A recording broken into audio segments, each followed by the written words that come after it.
For my film project, the film that I chose to watch was Full Metal Jacket. It takes place during boot camp training for the Marines in Parris Island, South Carolina, and it looks like the recruits are preparing for the Vietnam War. Throughout the film, viewers witness the dehumanization of Marine recruits and how they're being trained to become killing machines. The character that I chose to analyze was Private Leonard Gomer Pyle Lawrence. He's a larger man who seems to be a bit simple-minded. From the beginning of the film, he's hazed for his size and inability to perform correctly. Throughout the film, he receives constant taunting from his drill instructor and fellow platoon privates. The diagnosis that I gave the private was a nervous breakdown or psychotic break. After watching what he went through in the film, he showed symptoms of a psychotic break, such as delusion, signs of dissociation, change in personality, depression, etc. The character went from being a happy-looking young man to a darker, closed-off version of his former self. The DSM category that I chose was a major depressive disorder.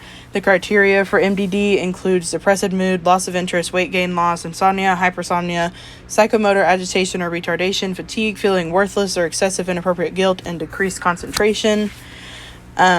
I feel like if this type of situation were to happen in real life, the drill sergeant and the other platoon members would actually face consequences, unlike they did in the film. But taking the film's culture into consideration, I think that if Private Lawrence were to seek professional help or report what was happening to him, he'd be turned away or written off as sensitive. Reporting his treatment could also lead to worsening his experience. If action wasn't taken, he would be labeled a snitch. I think in some cultures, MDD can be written off as people being sensitive or overreacting rather than having a serious issue. Some stigmas associated with it include craziness and over-dramatizing things. The two symptoms that I noticed Private Lawrence showing include depressed mood and feeling worthless or excessive guilt. In the film, Private Lawrence shows symptoms of depressive mood when he goes from looking happy or content to always seem distracted, tired, and uninterested in anything. He stops speaking unless spoken to and getting help from Private Davis, and his physical appearance seems tired and dark, and he openly questions whether everyone hates him. For the worthless feeling and excessive guilt, after Lawrence is caught with a jelly donut in his boot locker, his platoon is punished, and anytime he makes a mistake, his platoon gets punished, and he has to watch. This leads to Lawrence feeling extremely guilty, and his feeling of worthlessness that was already affected by the drill sergeant worsens. One symptom of MDD that Private Lawrence didn't portray is psychomotor agitation or retardation. After the blanket party and jelly donut incidents, Lawrence starts making less and less mistakes, and he shows promise with his marksmanship, and his physical performance gets better while his mental state declines.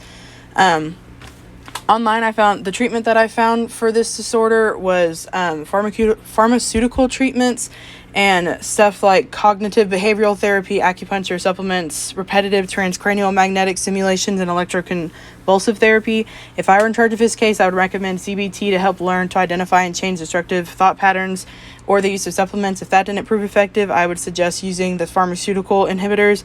I personally am not a fan of RTMS or ECT treatment options because I don't like the idea of messing with brain function. I think that the film did a really good job of portraying what a nervous breakdown or psychotic break looks like, because it shows the overall change from Lawrence's original personality to his darker disposition.